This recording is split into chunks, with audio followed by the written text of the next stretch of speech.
Welcome to this next lesson, Your Ideal Week. You can find this on pages 28 and 29 of your planner. Your ideal week is a planning tool. It's what your perfect week would look like if you could control 100% of what happens. The premise behind this tool is that you have a choice in life. You can either live on purpose, according to a plan that you've set, or you can live by accident, reacting to the demands of others. The first approach is proactive and the second is reactive. Now granted, you can't plan for everything. You can't control everything.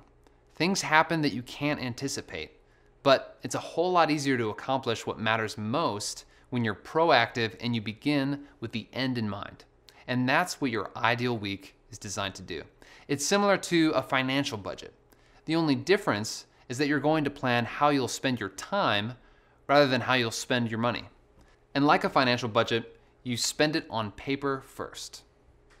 Your ideal week is divided into a simple grid. Each day has a stage at the very top row, and it's segmented according to a specific focus area, the left column.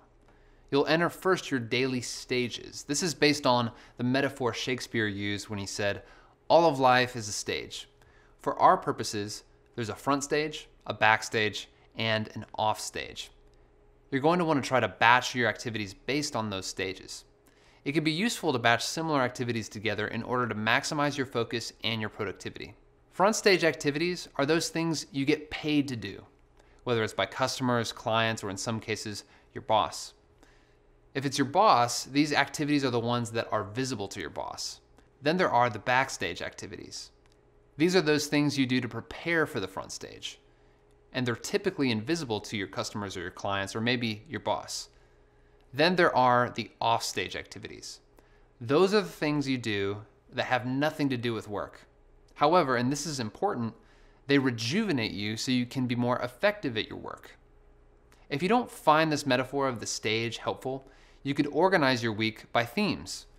Mondays could be people days, where you consolidate all of your meetings with your teammates. Tuesdays could be preparation days. Wednesdays and Thursdays could be presentation days. Fridays could be planning days.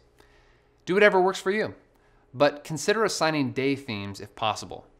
The point is to batch your activities together for maximum efficiency and effectiveness. Now, keep in mind that your ideal week is just that, your ideal week. It's not going to happen every week. In fact, it might not happen most weeks. But hopefully, over time, you're going to be able to shape your weeks based on this model so you can become more and more focused and more efficient.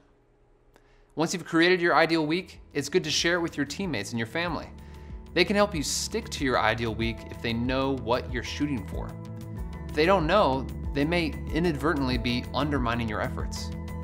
You're going to find that this is a work in progress, so be easy on yourself. Every quarter is a new opportunity for you to evaluate what's working, what's not, and then adjust accordingly. Now let's go to the next lesson. This is where the rubber meets the road, daily pages.